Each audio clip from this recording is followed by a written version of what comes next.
ఆటమని ప్రార్థన చేస్తూ ఉన్నాం. మాకున్న కొరతెల్లా నీ వాక్యమే ప్రభువా. నీ వాక్యం మా బ్రతుకులోకి వచ్చినదంటే, నిలబడినదంటే మా బ్రతుకు ధన్యమై, తేజోమయమై, వెలుగుమయమై మేము జయించగలుగుతాము స్వామి. అలాగున జయించడానికి నీ మాటను మా మదిలో నాటమని, వాక్య పరిచర్యను, వాక్య గ్రహింపును అడ్డుకొన చూస్తున్న అంధకార దుష్ట దురాత్మ దయ్యపు మూకల ఆలోచనలను, పగ్గములను, పన్నాగములను, వాని పరికరములన్నింటినీ యేసయ్య అనంత శక్తియుత నామమున బంధించి ఈ ప్రాంతమును వదిలి పాతాళమునకు వెళ్ళిపోమని ఆజ్ఞాపిస్తూ నీ వాక్యాన్ని మేము స్వతంత్రించి వేడుకొనుచున్నాం పరమ తండ్రి. ఆమేన్, ఆమేన్. ప్రియ మిత్రులారా, తెలుగులో ఒక చక్కని అందమైన అనుబంధ సంహిత, ఒక సామెత ఉంది. ఆ సామెత ఏంటంటే, అందరి కాళ్ళు మొక్కిన అత్తగారింటికి పోక తప్పదని ఒక సామెత. అందరి కాళ్ళు మొక్కిన అత్తగారింటికి పోక తప్పదని ఒక మంచి సామెత ఉంది. దాని అర్థం చెప్పి, అది మన బ్రతుకులకు ఎలాగూ ఉపయోగపడుతుందో అద్దము వలె మనల్ని దిద్దడానికి ఎంత చక్కని మార్గదర్శకమైన మానవోక్తియో ఒకసారి నేను వివరించి ముందుకు సాగిపోతాను. వివాహమైన తర్వాత అప్పగింతలు చేస్తాం, అవునా? ఏ అమ్మాయి అయినా వివాహమైన తర్వాత అత్తగారింటికి, భర్త ఇంటికి, మెట్టింటికి మనం పంపిస్తూ ఉన్నప్పుడు ఆ అమ్మాయి ఏం చేస్తుంది? తల్లిదండ్రుల పాదాలు మొక్కుతుంది, ఆశీర్వాదం తీసుకుంటుంది. బాబాయి పిన్ని వాళ్ళ పాదాలకు దండం పెట్టి ఆశీర్వాదం తీసుకుంటుంది. అత్తమామలు ఉంటే అత్తమామలు, మేనత్త, మేనమామ, ఇరుగు పొరుగు పెద్దవాళ్ళు, ఎవరు అన్న వదినే, ఎవరైనా తనకు తన వయస్సుకు మించిన పెద్దవాళ్ళు ఎవరున్నా అందరి పాదాలకు దండం పెట్టి కాళ్ళు మొక్కి కౌగిలించుకొని ఏడుస్తూ వెళ్ళిపోతుంది. ఇప్పుడు ఇంతమంది కాళ్ళు మొక్కినా ఎవరైనా ఉండమంటారా? ఎందుకు బిడ్డ ఏడుతానో ఉండి అంటారా? అనలేరు. నువ్వు 100 మంది పాదాలకు దండం పెట్టినా, నమస్కారము చేసినా, ఎంత ఏడ్చినా, ఏడుస్తూ ఉండగానే ఇంకా టైం అవుతుందని సాగనంపుతాం, అవునా? కన్నీరు మున్నీరైనా, ఎక్కెక్కి పడి ఏడ్చిన, వెనక్కి తిరుక్కుంటూ ఏడ్చిన, దినమంతా తినకపోయినా, ఎంత బాధతో, బాధ హృదయముతో, వేడెక్కిన బరువెక్కిన హృదయముతో అమ్మాయి ఏడ్చినా ఎవరు పట్టించుకోకుండా అమ్మాయిని సాగనంపుతారు. అలాగే ప్రియులారా, అందరి కాళ్ళు మొక్కినా, అందరిని బతిమాలినా ఆడపిల్ల ఎక్కడికి పోవాలి? ఆడికే పోవాలి, ఇక్కడ ఉండొద్దు, అవునా? అందుకే ఆమెకు పుట్టగానే ఏం పేరు పెట్టారండి? ఈడిపిల్లనా ఆడిపిల్లనా? ఆడిపిల్లనే మనం పోషించాలి, ఆడపిల్లనే మనం పెద్దగా చేయాలి, ఆడపిల్లనే మనం అన్ని రకాలుగా సంస్కారవంతురాలుగా తీర్చిదిద్దాలి. కానీ ఈమె ఎక్కడి పిల్ల? ఆడపిల్లని. అలాగే భూమి మీద పుట్టిన ప్రతి వ్యక్తి కూడా ఎన్ని పేర్లు సంపాదించుకున్నా, ఎన్ని ఆస్తులను సమకూర్చుకున్నా, ఎన్ని బిరుదులు నీకు సమాజం ఇచ్చిన, చరిత్రలో నీ పేరు చిరస్మరణీయంగా ఎల్లప్పటికీ నిలిచిపోయినా, నువ్వు ఎన్ని కూడబెట్టుకున్నా, ఎన్ని బంధుత్వాలను నువ్వు పెంచి పోషించుకున్నా, అందరి కాళ్ళు మొక్కిన అత్తగారింటికి పోక తప్పదన్నట్టు నీవు ఒకనాటికి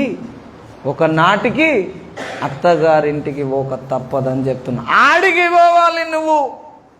భూమి మీద పుట్టిన ప్రతి మనిషి పరమునకు చేరాలి, పరలోకము పోవాలి, దేవలోకానికి పోవాలి, వేరొక ఇంటికి పోవాలని చెప్తున్నా. భూలోకం అనే నీ ఇంటిని వదిలిపెట్టి, భూగ్రహములో ఉన్న నీ యొక్క గృహాన్ని వదిలిపెట్టి నువ్వెక్కడికి పోవాలి? నీకంటూ వేరొక ఇల్లున్నది, నీకంటూ వేరొక గృహం ఉన్నది. ఆ గృహములోనికి నువ్వు వెళ్ళాలి. హల్లెలూయా. ఇప్పుడు భార్యను అమ్మాయిని మనం సాగనంపుతున్నప్పుడు తోడెవరు ఉండాలి? పెళ్ళిళ్ళు కాలే మీకు అందరికీ?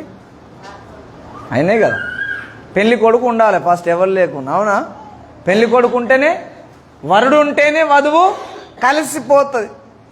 మనలను దేవుడు తీసుకుపోవాలి. వరుడు తీసుకుపోవాలంటే వరుడు రావాలి.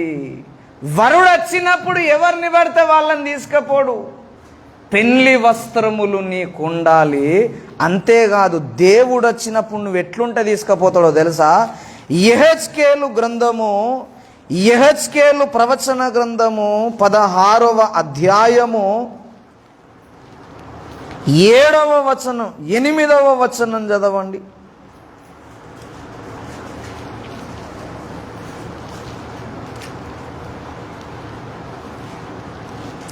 16:8 697వ పేజీ.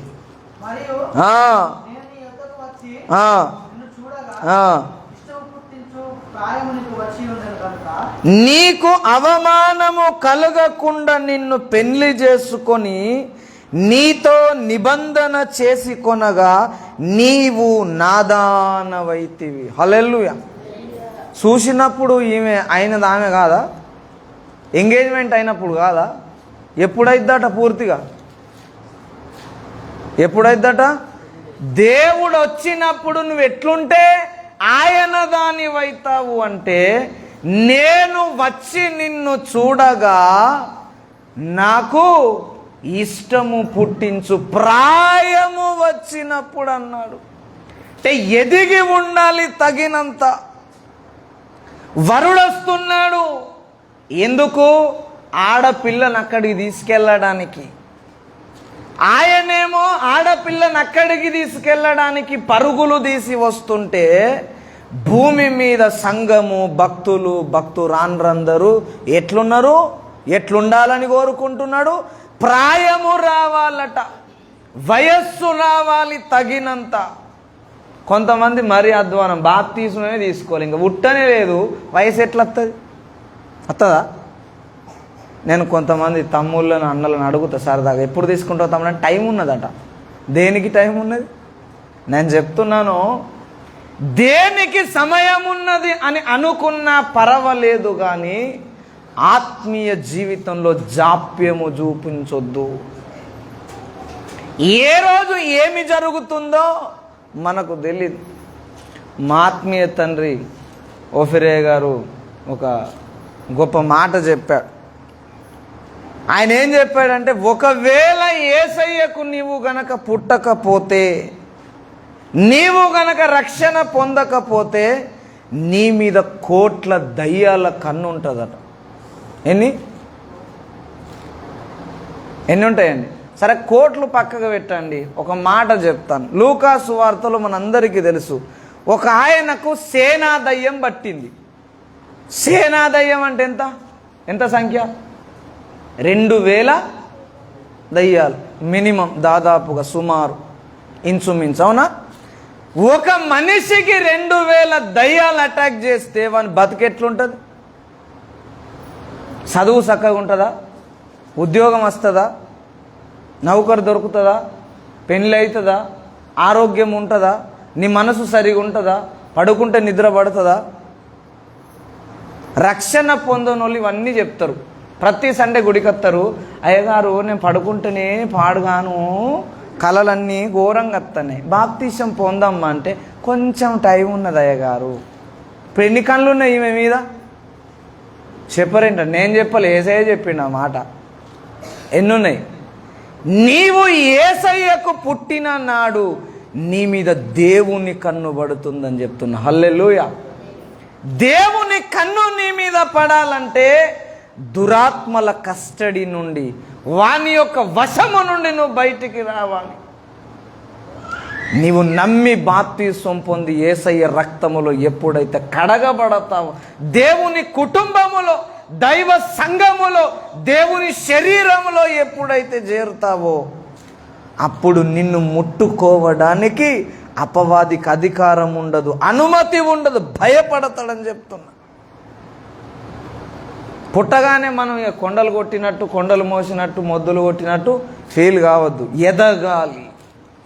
ఎదగాలంటే మనకేం కావాలి? ఒక మాట చెప్తాను, మీకు అందరికీ తెలుసు. ఇక్కడ తండ్రులు, తల్లులు, తాతలు కూడా ఉన్నారు ఎక్కువ మాట్లాడితే. అవునా? తాతలు, అమ్మమ్మలు, నానమ్మలు కూడా ఉన్నారు. చూడండి, చిన్న పిల్లవాడు శిశువు పుట్టాక 1 year 2 year అయిన తర్వాత రోజుకి ఎన్నిసార్లు తినిపిస్తాం వానికి అన్నం?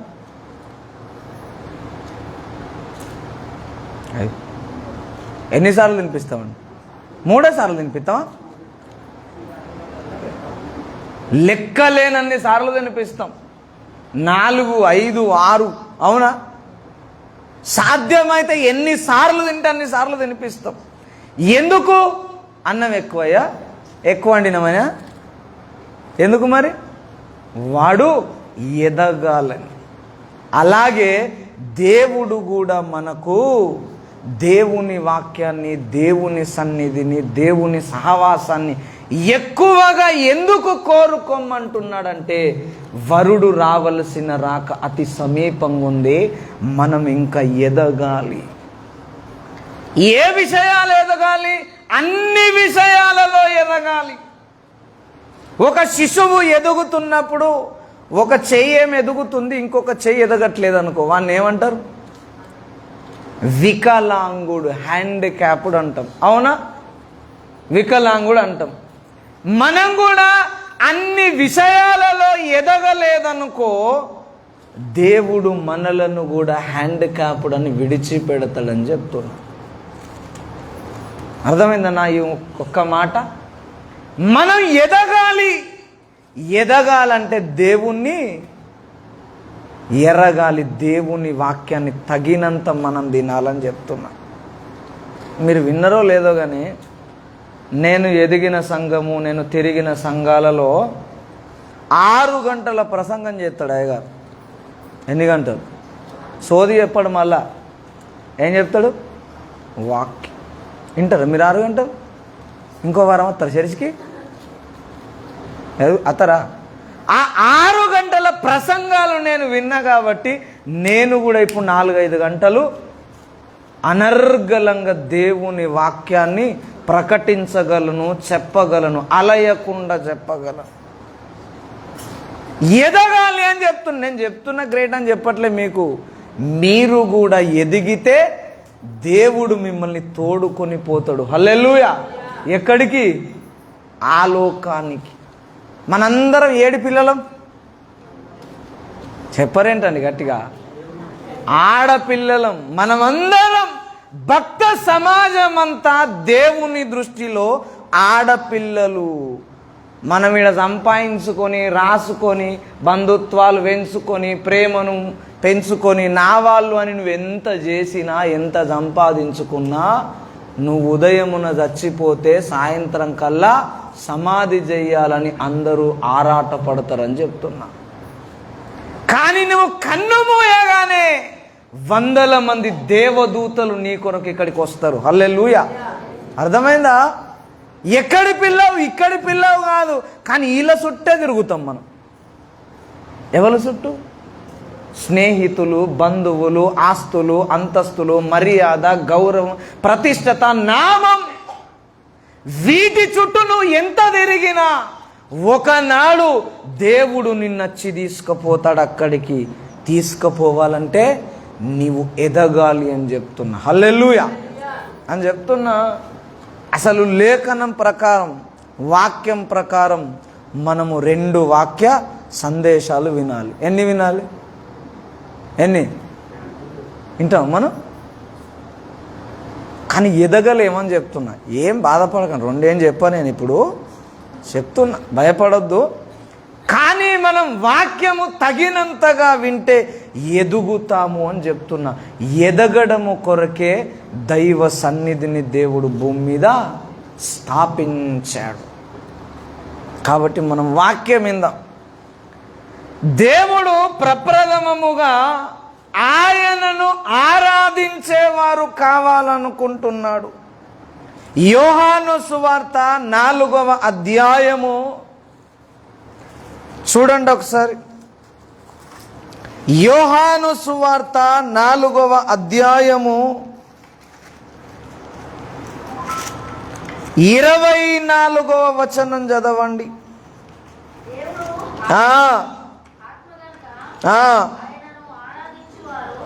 ఆత్మతోనూ సత్యముతోనూ. చాలండి. దేవుడు ఎవరిని కోరుకుంటున్నాడు? కానుకలు ఇచ్చేటోళ్ళనా? గొప్పలు చెప్పుకునేటోళ్ళనా? యేసయ్య కొరకు నేను మొద్దులు మోస్తున్నాను చెప్పేటోళ్ళ కొరక? అవసరమే, నేను కాదనట్లే. కానీ ఎవరిని కోరుకుంటున్నాడు? దేవుణ్ణి ఆరాధించేవారు కావాలట. కొంతమంది అయితే మరీ అధ్వానం, పాట పాడితే మనం ఆరాధన చేస్తే విగ్రహం లెక్క నిలబడతారు. అది మంచిది కాదు ప్రియులారా, నేను చెప్తున్నా, మానుకోవాలి. దేవుణ్ణి ఆరాధించాలట. అసలు ప్రపంచం మీద ఉన్న అన్ని మతాలలో ఉన్న భక్తులు దేవుణ్ణి 2 రకాలుగా ఆరాధిస్తారు. మరలా చెప్తున్నాను, నేను మాట్లాడేది ప్రపంచవ్యాప్తంగా అన్ని మతముల వారు దేవుణ్ణి 2 రకాలుగా ఆరాధిస్తున్నారని చెప్తున్నా. ఆ 2 రకాలు ఏంటి అంటే మీరు అభ్యంతర పడద్దు, అర్థం కాకపోతే అడగాలి. దీపారాధన చేసే వాళ్ళు ఉన్నారు, ధూపారాధన చేసే వాళ్ళు ఉన్నారు. ఎన్ని రకాల ఆరాధన? దీపారాధన, ధూపారాధన. వీటికి మించి ఏమన్నా చేస్తారా ప్రజలు? దీపారాధన, ధూపారాధన తప్ప వీటికి మించి ఏమైనా చేస్తారా? భక్తులు ప్రార్థన చేశారనుకో, అది ధూపం. భక్తులు దేవునికి ఏం చేస్తారు? అన్ని మతాల్లో దీపారాధన చేస్తారు. మనం చేయొచ్చా? మరి చేయొచ్చా దీపారాధన? చేయద్దు. ఓకే, అట్లే ఉందా? ఇప్పుడు నేను చదివిన మూలవాక్యంలో ఏముంది? ప్రత్యక్ష గుడారం ఎంతమందికి తెలుసు? ప్రత్యక్ష గుడారంలో ప్రధాన యాజకుని యొక్క బిడలు, పిల్లలు ఏం చేస్తారంటే నిత్యము దీపాన్ని వెలిగిస్తారు, ఆరిపోకుండా వెలిగిస్తారు. దీన్ని ఏమనాలి మనం? దీపారాధన కాదా? ఇప్పుడు మనం దీపం పెట్టాలని అద్దా? చెప్తా నేను. దీపారాధన, ధూపారాధననే చేస్తారు ప్రపంచమంతా. ధూపారాధన అనేది ఇప్పుడు మన అంశం కాదు, ఇప్పుడు టైం కూడా లేదు. దీపారాధనను గురించి నేను మాట్లాడుతున్నా, దేవుడు మాట్లాడుతూ ఉన్నాడు. మనం ఎప్పుడైనా సమాజంలో ఒక రకమైన ఆచారం, పద్ధతి ఉందనుకో, దాన్ని మనం విమర్శించొద్దు. నవ్వుల పాలైతాం యేసయ్య దగ్గరికి పోయి. అర్థమైందా? నన్ను చూడండి. సమాజంలో ఏదైనా ఒక మతములో ఒక ఆచారం ఉందనుకో, దాన్ని మనము విమర్శించొద్దు, తూలనాడొద్దు, హేళన చేయొద్దు. మనం నవ్వుల పాలైతాం యేసయ్య దగ్గర. ఇప్పుడు ఎవరైనా దీపారాధన చేసిరనుకో, వాళ్ళు నమ్ముకున్న దేవుని పటం ముందు దీపమును జ్వలింపజేసి వెలిగించి ముట్టించి ప్రదీపములను ప్రదక్షిణ చేస్తున్నారనుకో, హారతిస్తున్నారనుకో, మనం ఏమంటాం? హే పాడుగా అట్లా చేయొద్దనద్దు. ఎందుకో చెప్తానే. ఎందుకనద్దంటే భూమి మీద మానవ జాతిలో అన్ని మతాలలో ప్రవేశపెట్టిన ప్రతి ఆచారం ఒక జిరాక్స్ కాపీ. అర్థమైందా? ప్రపంచంలో అన్ని మతాలలో ఉన్న ఆచారాలలో ప్రతి ఆచారం ఒక జిరాక్స్ కాపీ. అంటే ఒరిజినల్ ఒక కాడ ఉండాలి కదా, ఉండాలనా వద్దా? ఒరిజినల్ ఉంటేనే జిరాక్స్ తీసుకోవచ్చు. ఒరిజినల్ అనేది దేవుని దగ్గర ఉంటుంది, జిరాక్స్ అనేది వాడు తెచ్చి సమాజంలో దేవుడు చేయమన్న పద్ధతి కాకుండా వేరే పద్ధతిలో చేపిస్తాడు వాడు. అందుకే ఆ ఆచారాన్ని మనం తూలనాడొద్దు. మీ దగ్గర జిరాక్స్ కాపీ ఉంది, ఒరిజినల్ మా దగ్గర ఉందని ఒరిజినల్ని మనము వివరించ ప్రయత్నం చేయాలి. అదే ప్రయత్నం నేను చెప్తున్నా. చూడండి, దీపారాధన చేసేవారు ఉన్నారు. అది ఎక్కడి నుండి వచ్చిందంటే ధర్మశాస్త్రం నుండే వచ్చింది. దేవుడే చేయమన్నాడు. మూలవాక్యంలో ఏమన్నాడు?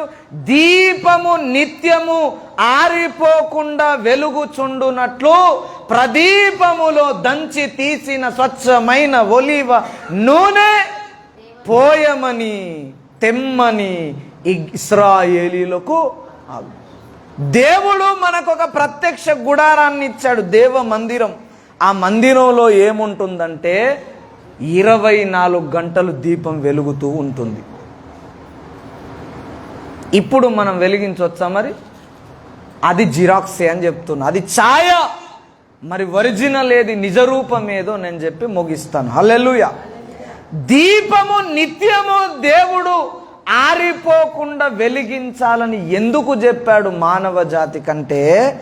సామెతల గ్రంథము 20వ అధ్యాయము,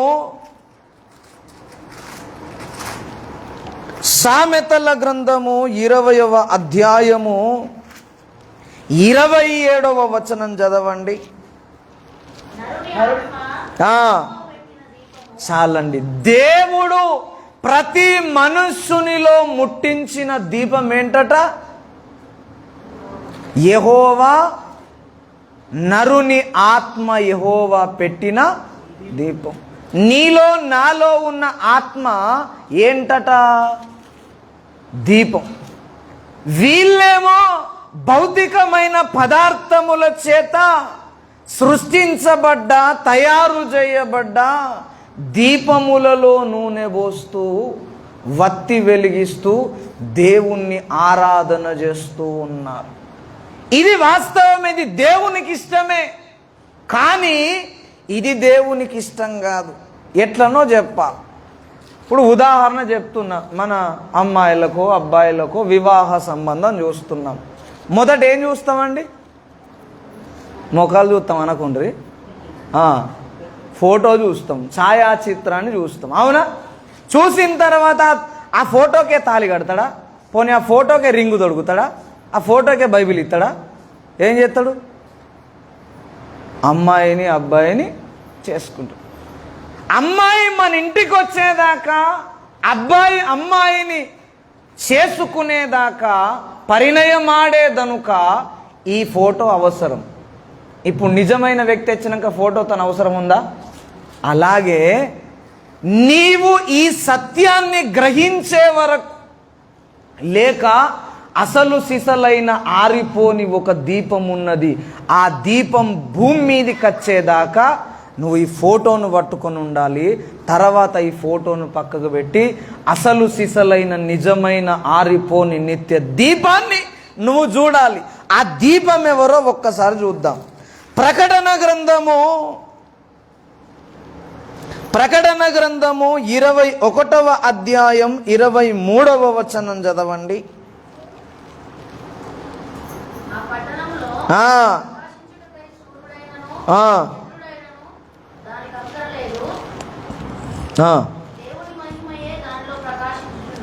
గొర్రె పిల్లయే దానికి ఏంటట?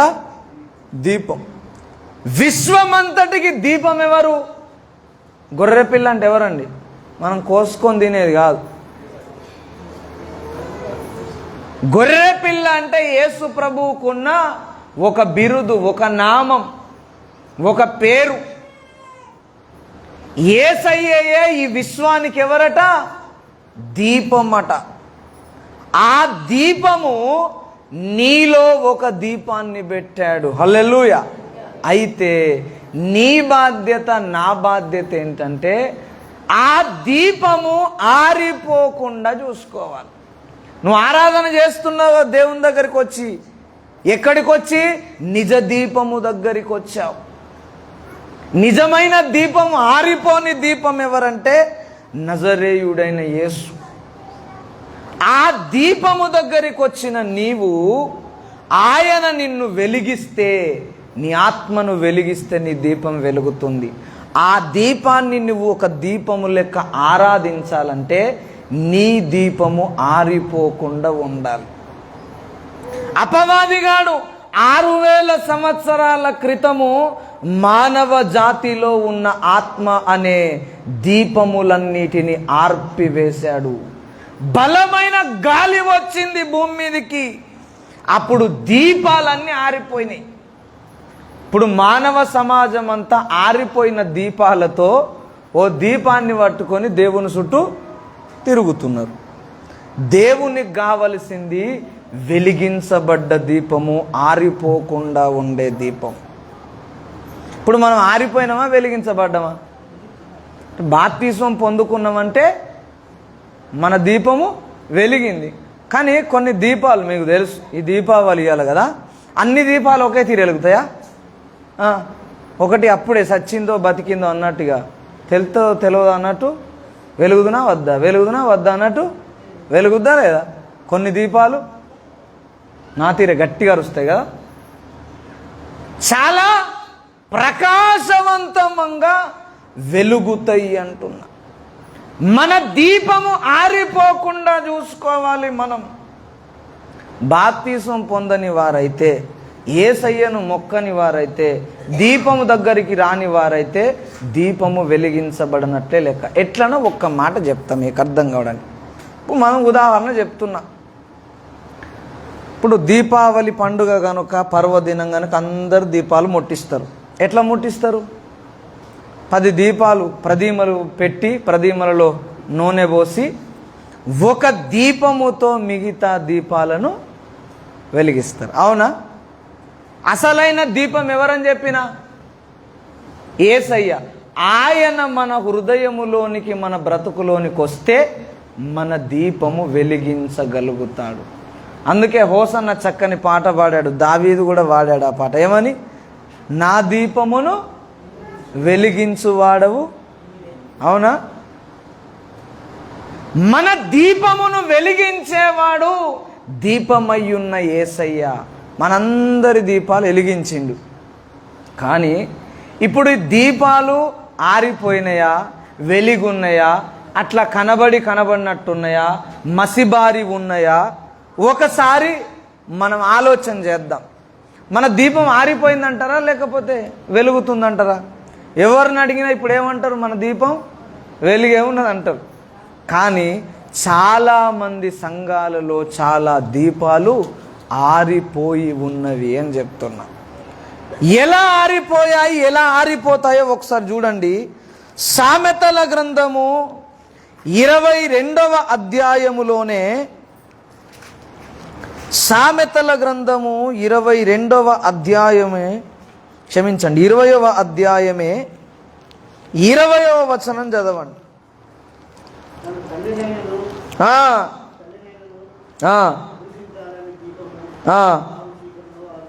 తన తండ్రినైనను తల్లినైనను దూషించు వాని దీపము కారు చీకటిలో ఆరిపోవును. దేవుని మాట ఇది. మన దీపం అడుగడుగున ఆరిపోవడానికి గల కారణం ఏంటంటే, వత్తి పెట్టి వెలిగిస్తాం కదా, వత్తికి నూనె ట్రాన్స్ఫర్ అవుతూ ఉంటుంది. అవునా?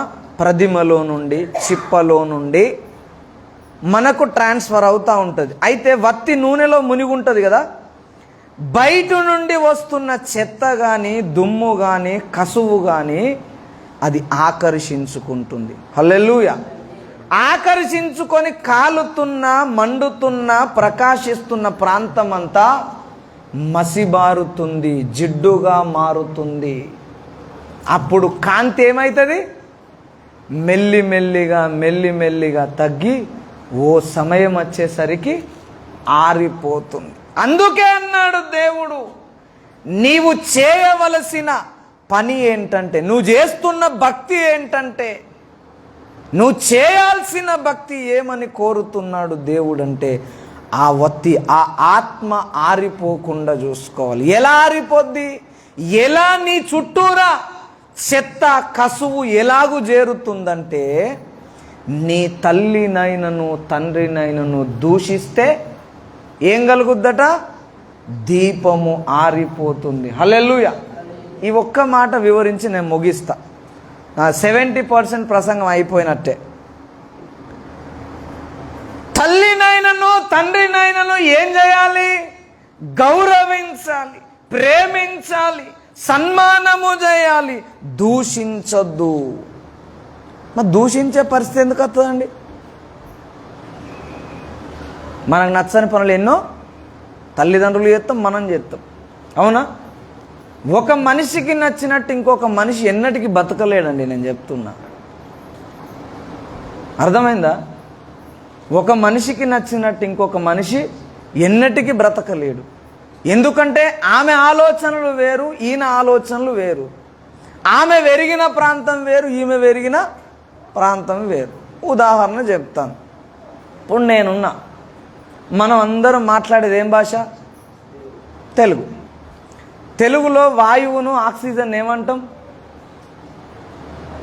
గాలి అంటాం. అవునా? అదే వ్యావహారిక భాషలో, కొంచెం మొరటు భాషలో గాలి అంటే అర్థమైంది? గాలి సోకింది అంటాం. అంటే ఏంటిది? అయ్యో తెలియదు మనకు, తింపేయాలి ఎప్పుడు మనం దయ్యం పట్టిందని అర్థం. అవునా? అదే హిందీలో గాలియా దియా అంటే ఏమన్నట్టు? ఇప్పుడు ఈ ముగ్గురు ఉన్నారు, కొంచెం అచ్చమైన తెలుగు అచ్చటాయన ఉన్నాడు, మొరటు భాష ఉన్నారు, హిందీ వాళ్ళు ఉన్నారు. అరే గాలియా దేరే అంటే ఆడేమనుకుంటాడు? దయ్యం పట్టిందని ఆడనుకుంటాడు. ఈడేమనుకుంటాడు? అరే ఇంతగా గాలి మంచిగానే వస్తుంది, గాలి కావాలంటున్నా ఈయన అనుకుంటాడు. ఎన్నటికైనా కుదురుతుంది ముచ్చట? చూడండి, ఒక ప్రాంతములో ఉన్న ప్రజలు మాట్లాడే మాటలలోనే వైవిధ్యాలుంటే ఎక్కడో పెరుగుతుంది 25 సంవత్సరాలు, ఎక్కడో ఈయన పెరుగుతాడు 25 సంవత్సరాలు. ఏమన్నా పొత్తు కుదురుతుంది ఎప్పటికన్నా? అసలు పెళ్ళి అంటే అర్థమైందో తెలుసా అండి? బిడ్డ ఇప్పటిదాకా స్వేచ్ఛగా బతికినావు, ఇప్పుడు ఆమె చెప్పినట్టు నువ్వు వినాలి, నువ్వు చెప్పినట్టు ఆమె వినాలి. అడ్జస్ట్మెంట్ కొరకు మనము ఇద్దరిని కలిసి ఒక గదిలో దొబ్బినట్టు లెక్క. అర్థమైందా? ఎలుకనున్న పిల్లిని ఒక రూమ్లో పంపిస్తే ఎట్లుంటుంది? టైమ్ అండ్ జెర్రీ తెలుసు కదా, ఒకటే రూమ్లో ఎలుక పిల్లి ఉంది, ఏమవుతుంది? సౌండ్లు వినబడతాయి. అవునా? అవునా? పరిగెత్తినట్టు, గొడవ పెట్టుకున్నట్టు, గొడవ జరిగినట్టు, మనకు సంఘర్షణ జరిగినట్టు వినబడుతుంది. కానీ సంసారం అంటేనే అది నేను చెప్తున్నా. సంఘర్షణల సముదాయిత జీవితమే, సంఘర్షణల సమ్మిత జీవితమే సంసారం అని చెప్తున్నా. అందుకే అంటున్నా, ఎన్నటి కూడా నీ భార్య నీకు 100% సహకరించదు, అనుకూలంగా ఉండదు. నీ భర్త కూడా నీకు అనుకూలంగా ఉండడు. భార్య భర్తలే అనుకూలంగా లేకుంటే తల్లిదండ్రులకు పిల్లలు అనుకూలంగా ఉంటారా? పిల్లలకు తల్లిదండ్రులు అనుకూలంగా ఉంటారా? ఉండరు. గనుకనే నీవు దూషించద్దు అంటున్నాడు. హల్లెలూయా. పల్లెత్తు మాట అనకూడదు. నువ్వు ఎప్పుడైతే నీ తల్లిదండ్రులను చులకనగా ఎంచావో, తీసివేసావో, తూలనాడావో, నీ దీపము ఆరిపోవడం ఆరంభమవుతుందని చెప్తున్నా. హల్లెలూయా. అయితే ప్రియులారా, ఒక చక్కని మార్మిక సంగతి చెప్పి నేను ముగిస్తాను. ప్రతి మనుష్యునికి 4 రకాల తల్లిదండ్రులు ఉంటారు. They are 4 types parents in our life. మన జీవితంలో 4 రకాల తల్లిదండ్రులు ఉంటారు. వారిని దూషిస్తే నీ దీపం ఏమవుతుంది? ఆరిపోతుంది. ఆరిపోయిన ఆత్మను పట్టుకొని సంఘంలో నువ్వు ఆరాధన చేస్తే ఏమొరగదని చెప్తున్నా. అర్థమైందా? ఆరిపోకుండా కాపాడుకోవాలంటే నీవు నీ ఆత్మ చల్లారకుండా జాగ్రత్త పడాలి. 4 రకాల తల్లిదండ్రులు ఎవరో నేను చెప్తా. మొదట మనకు భౌతికంగా జన్మనిచ్చిన తల్లిదండ్రి ఉంటారు. అవునా? ఈరోజు సమాజం ఇంతగా ఎందుకు భ్రష్టు పట్టిందో తెలుసా? ఎందుకు పట్టిందండి? తల్లిదండ్రులను ఎక్కడికి పంపిస్తున్నారు? వృద్ధాప్య ఆశ్రమాలకు, అనాథ ఆశ్రమాలకు పంపిస్తున్నారు. అందుకే లోకమంతా భ్రష్టు పట్టిపోతుందని చెప్తున్నా. ప్రతి మనుష్యుని ఆత్మ ఆరిపోవడానికి మూల కారణము నీ తల్లిదండ్రులను నీవు లెక్క చేయకపోవడం. వాళ్ళకి ఏం తెలియదట, వాళ్ళు ఏం తెలియదే నిన్ను పెంచి పోషించినరా. నీకు జన్మనిచ్చినందుకైనా నువ్వు గౌరవించాలి. నీకు నచ్చనట్టు వాళ్ళు ఉన్నా నువ్వు గౌరవించాలి. కొంతమంది తండ్రి తాగుబోతైతే అసలు నన్ను పట్టించుకోరండి. నేను చెప్తున్నా, గౌరవం ఉండదు. మళ్ళా సంఘాలలో పెద్దలు, నేను చెప్తున్నాను, తల్లిదండ్రిని గౌరవించాలి. వారు ఎవరైనా పర్వాలేదు. వాడు తాగుబోతాడని తెలిసే కదా వాని కడుపులో వేసింది. నిన్న వాని కడుపులో వేసేటప్పుడు దేవునికి తెలియదు కావచ్చు, ఆ మాత్రం తెలియలేదు కావచ్చు దేవునికి. ప్రియులారా, తల్లిదండ్రి ఎలాంటి వారైనా గౌరవించాలి, ప్రేమించాలి, సన్మానం చేయాలి. అప్పుడు నీ దీపము ఆరిపోకుంటుంది. భౌతికమైన తల్లిదండ్రులను గౌరవించాలి. రెండవది, నీ ఆత్మీయ తల్లిదండ్రులు ఉంటారు. ఆత్మీయ తల్లిదండ్రులు అంటే తెలుసా? ఎవరు? అయ్యో చెప్పరేంటండి. ఎవరు? మనలను రక్షణలోనికి నడిపించి మనల్ని పెంచి పోషిస్తూ ఉన్న దైవజనుడు, దైవజనురాలు. వాళ్ళని ఏం చేయాలి? నెత్తి మీద ఎత్తుకోమని చెప్పట్లేదు, నేను దూషించొద్దు నేను చెప్పట్లేదండి, వాక్యం చెప్తున్నా. నేను అట్లా నేర్చుకున్నా. మన ఆత్మీయ తల్లిదండ్రులను కూడా మనం ఏం చేయాలి? మనం వెలివేసే, హేళన చేసే పరిస్థితులు కూడా రావచ్చు. మనకు నచ్చని పనులు వాళ్ళు చేయవచ్చు. అయినా వారిని ఏం చేయాలి? మనము దూషిస్తే ఎవరికి ప్రమాదం? మన ఆత్మ ఆరిపోతుందని చెప్తున్నా. వాళ్ళ లెక్క వాళ్ళు చెప్పుకుంటారండి, మనకెందుకు? మనం వారిని దూషించొద్దు, ద్వేషించొద్దు. నువ్వు పల్లెత్తు మాట అనడానికి వీల్లేదు. నీ క్షేమం కొరకు చెప్తున్నా, నా క్షేమం కొరకు వాక్యం చెప్తుంది. మూడవదిగా, పరలోకమందున్న తండ్రి, దేవుడు మనకు తండ్రి, మనకు సంఘమే తల్లి. ఈ మాట పౌలు భక్తుడు చెప్తాడు. ఒకసారి చూడండి, గలతీయులకు రాసిన పత్రిక 4వ అధ్యాయము 26వ వచనం చదవండి. గలతీ 4:26. అయితే పైనున్న యెరూషలేము స్వతంత్రముగా ఉన్నది, అది మనకు తల్లి. పైనున్న యెరూషలేం అంటే దేవుని సంఘం అంతా కలిసి తల్లి. ఇప్పుడు ఈ సంఘం నాకేమవుతుంది? చెప్పరేంటండి? మీరందరూ కలిసి నాకేమవుతారు? తల్లి. మీరందరూ కలిసి, ఇప్పుడు నీకు సంఘం అంతా కలిసి ఏమవుతుంది? నీకు సంఘం అంతా కలిసి ఏమవుతుంది? నీకు సంఘం అంతా కలిసి ఏమవుతుంది? సంఘంలో ఉన్నోళ్ళందరూ ఒక్కొక్కరిని ఒక్కొక్క తీరుగా, అది మంచిది కాదురా. నేను మొదటి నుంచే చెప్తాన్నా, అది తోడేలు చర్మం, గొర్రె చర్మం వేసుకున్నా తోడేలు అన్నం. ఇది ఎవరిన్నారు? దేవుడిన్నాడు. సంఘం అనే తల్లిని నువ్వు దూషిస్తే నీ దీపం ఆరిపోతుంది అని చెప్తున్నా. సంఘంలో అంత ఉంటుందండి. సంఘం అంటే ఒక సముద్రం. సముద్రంలో మంచినీరు ఉంటుందా, ఉప్పు నీరు ఉంటుందా? సముద్రంలో పీచు, నాచు, అవునా, పాకురు, మలినము, చెత్త చెదారం, ముత్యాలు, వజ్రాలు, అవునా, ఏమేమి ఉంటాయి సముద్రంలో? అన్నీ ఉంటాయి. నీకు అతి విలువైన పదార్థాలు దొరికే చోటు అదే, పనికి మాలిన పదార్థాలు దొరికే చోటు కూడా అదే.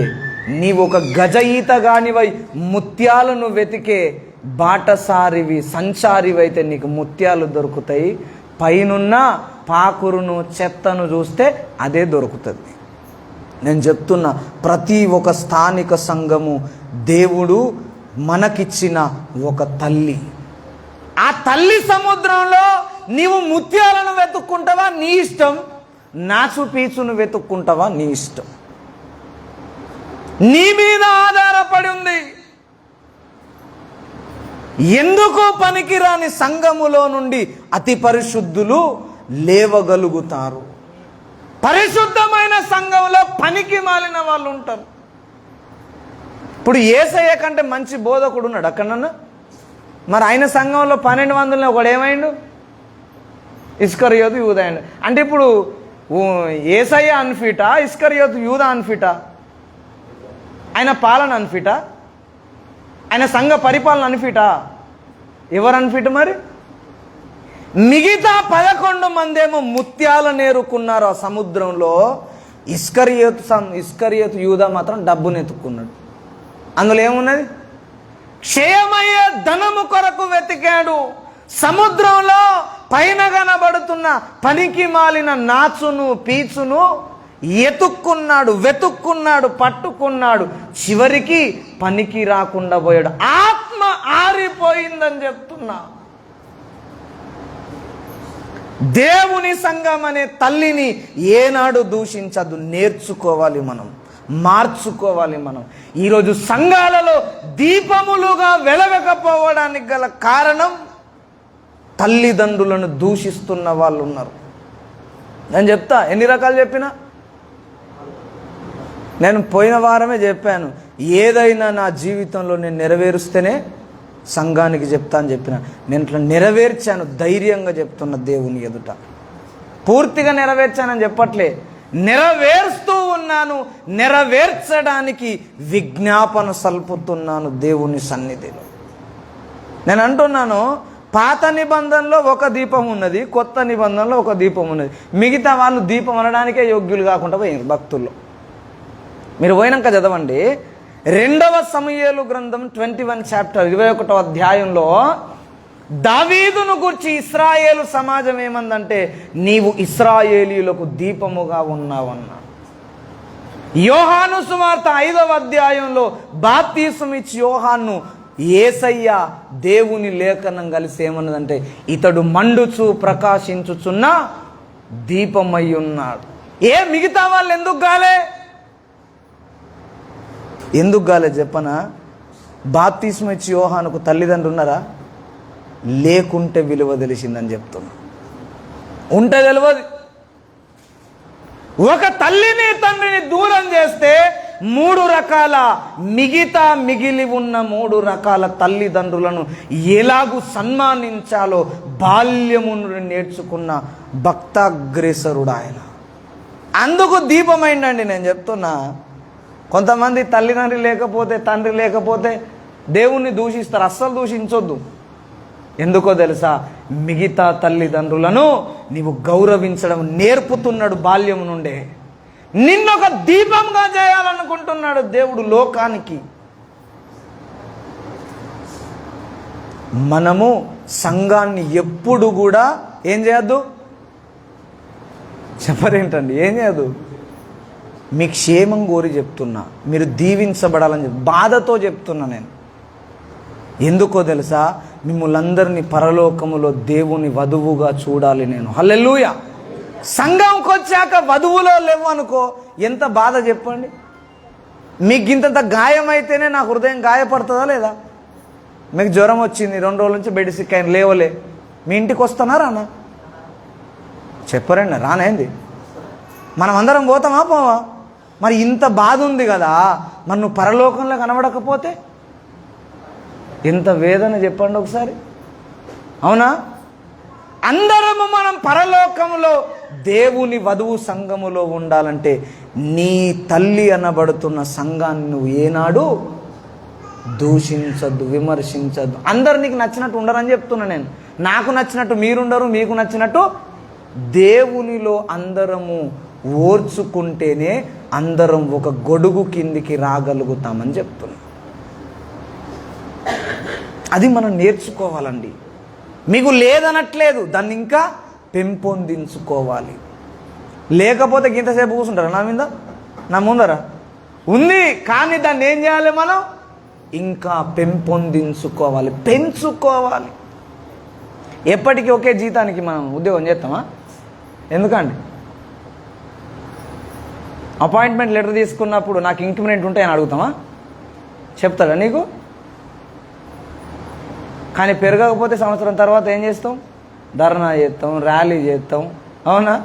స్ట్రైక్ చేస్తాం, నిరసన తెలుపుతాం.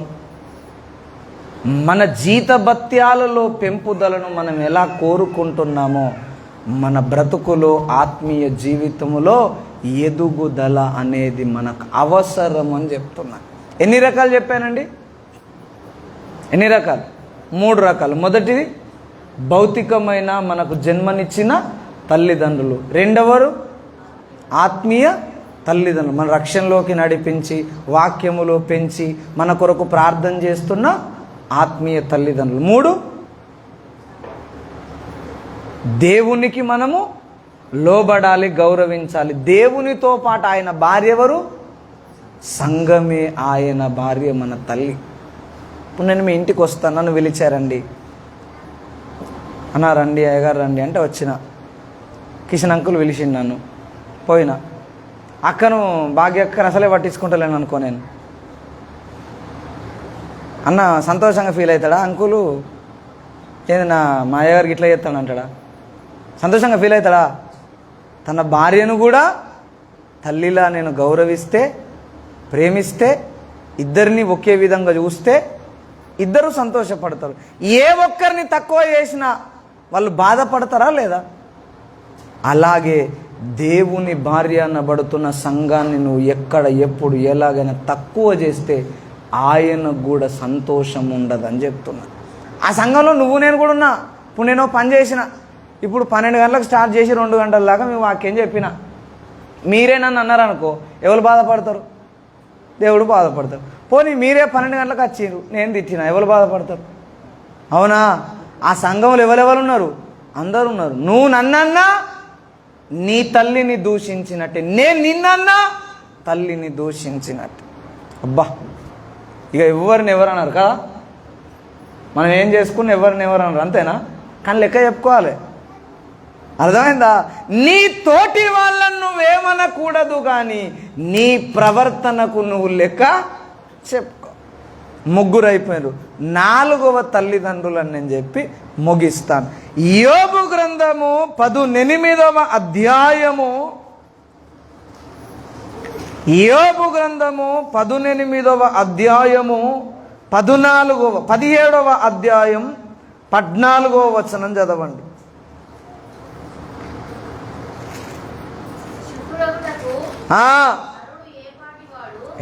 17:14 యోబు 17:14.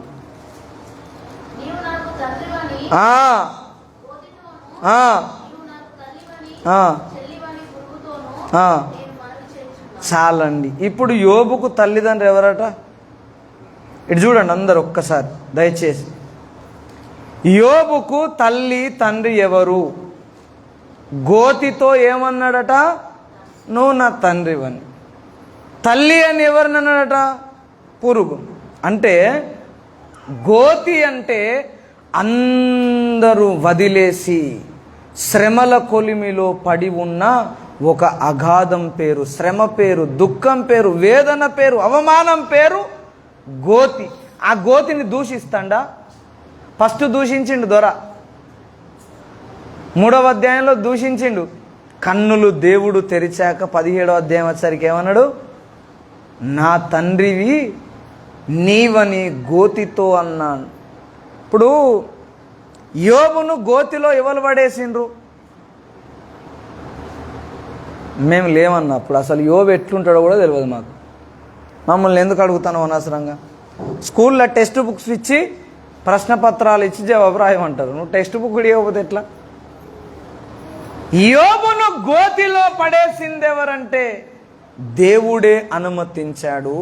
అపవాది పని చేశాడు, స్నేహితులు నెట్టారు, భార్య కూడా నెట్టిందని చెప్తున్నా. ఎంతమంది కలిసి నెట్టిరు పాపం ఈయనను?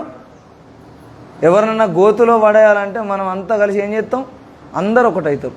అవునా కదా? అయ్యో మనకు ఉన్నదేనే. ఇప్పుడు మనల్నే యేసుప్రభువుని నమ్ముకున్నప్పుడు గోతులో పడేయాలంటే ఎంతమంది ఒకటైనరు? కుటుంబ సభ్యులందరూ ఒకటవుతారు. అవునా? మనల్ని చెరిసి మానియాలని 1,00,000 కారణాలతో, సాకులతో, సమస్యలతో మన దగ్గరికి వస్తారు. అందరూ కలిసి గోతిలో పడేశారు. ఆ గోతికి కారకమైన వారిని తండ్రి అని పిలిచే సహృదయము యోబుకుంది.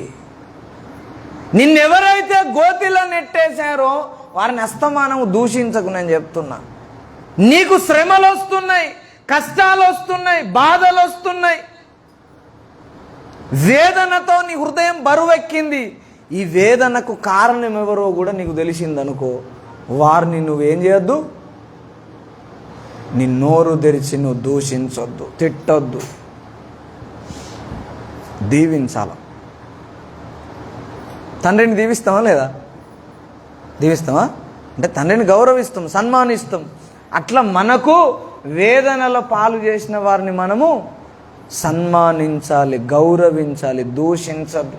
ఇంకొక మాట అన్నాడు, తల్లివని చెల్లివని పురుగుతోనూ మనవి చేసిండట. పురుగు అంటే మనల్ని ఎప్పటికి గొరికేది, అవునా? మనల్ని ఎప్పటికి కొంతమంది కొరుకుతారు, మన జీవితంలో కొరుకుతారా లేదా? పక్కకే ఉంటారు. పురుగు లెక్క కనబడుతుందా? పురుగు అసలు కనబడదు.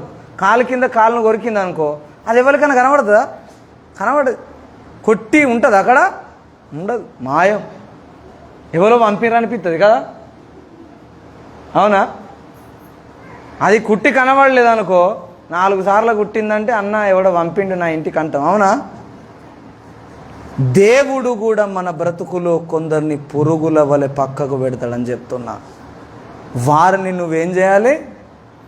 దూషించద్దు. గౌరవించకపోతే ఓని, నీకు గాయమైంది, రక్తం గారుతుంది కాబట్టి గౌరవించక, కొంచెం పక్కకు పెట్టండి, కానీ ఏం చేయొద్దు, దూషించొద్దు. అప్పుడు నీ ఆత్మ, నేను చెప్తున్నాను, బాప్తిస్మిచ్ యోహాను వలె వెలుగుతుంది. వెలిగిన దీపాన్ని ఏం చేస్తాడు యేసయ్య? ఒక్కసారి చూద్దాం చివరి మాట. వెలిగించిన దీపాన్ని, వెలుగుతున్న దీపాన్ని యేసయ్య ఏం చేస్తాడంటే, లూకా సువార్త 11వ అధ్యాయము 33వ వచనం చదవండి.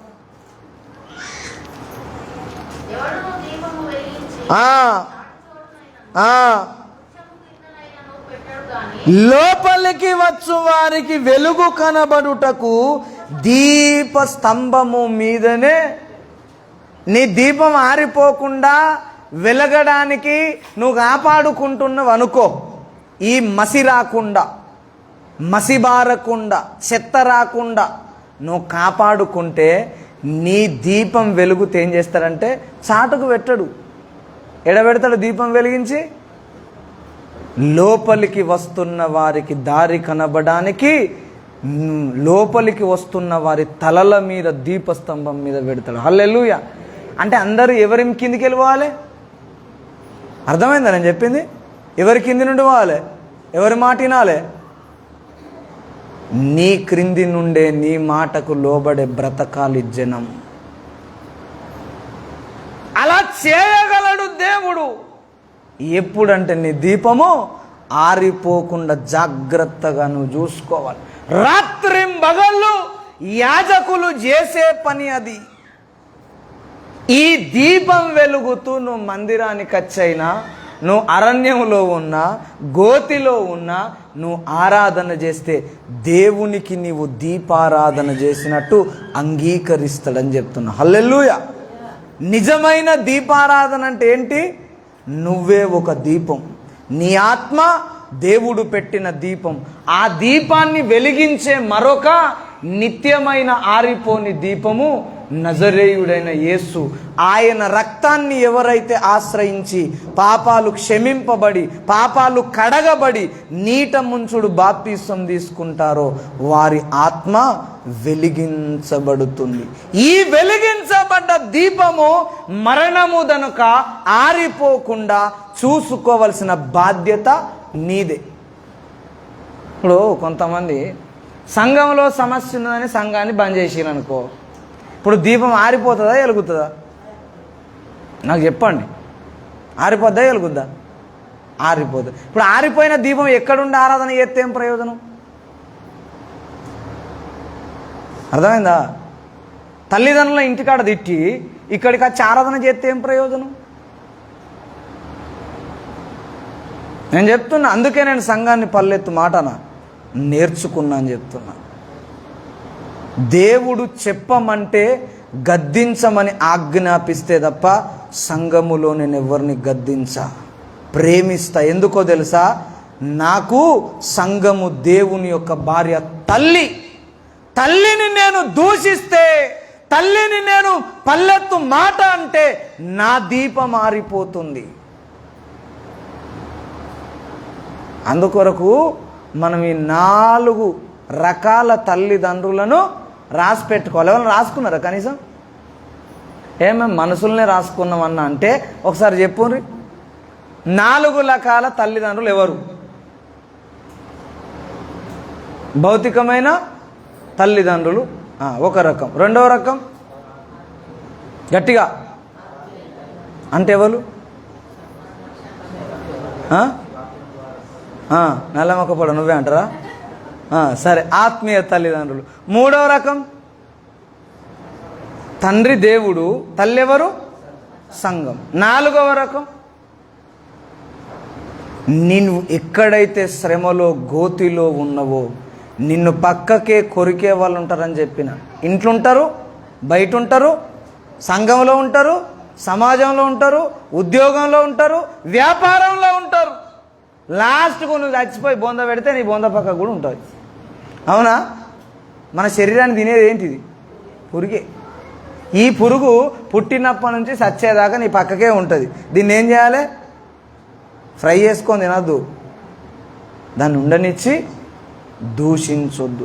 నీ అన్నదమ్ములే కావచ్చు, నీ భార్య కావచ్చు, నీ భర్తే కావచ్చు, నీ సంఘముల తోటి వారే కావచ్చు, నీ రక్త సంబంధికులే కావచ్చు, నీకు ఒకవేళ పురుగు లెక్కుంటే వారిని దూషించి నీ ఆత్మను ఆర్పేసుకోకని చెప్తున్నా.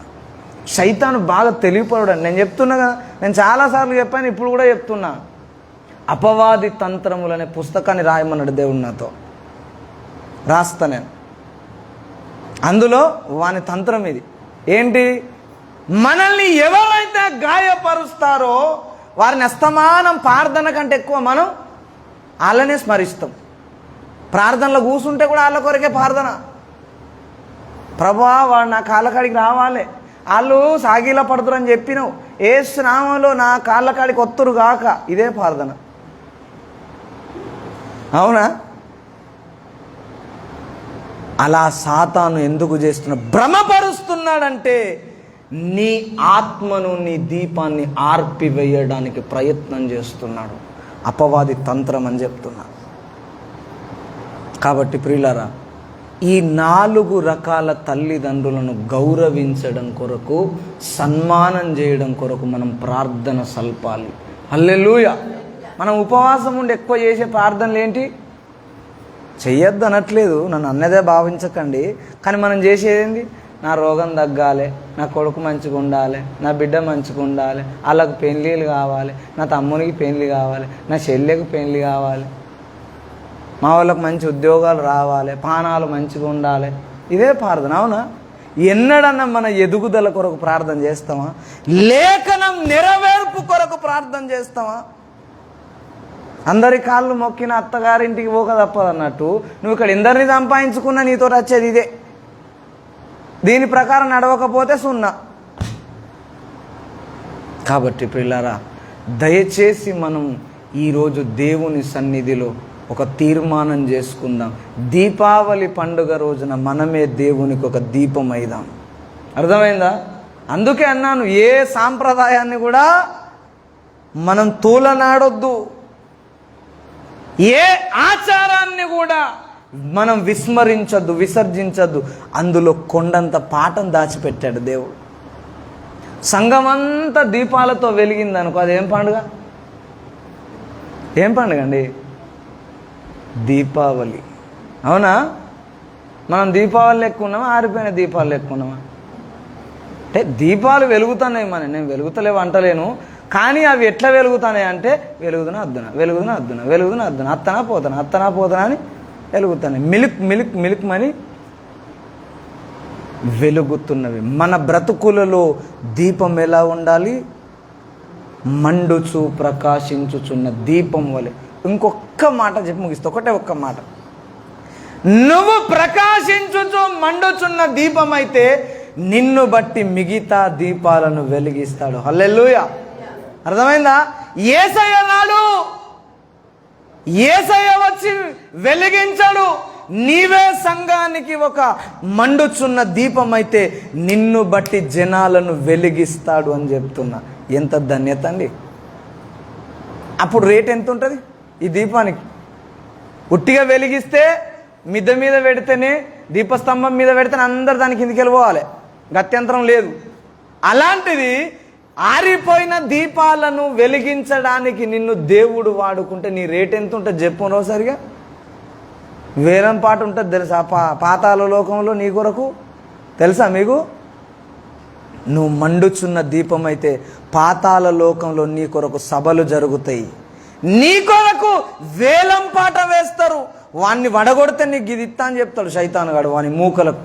గంతెక్కడిది మనకు? అవునా?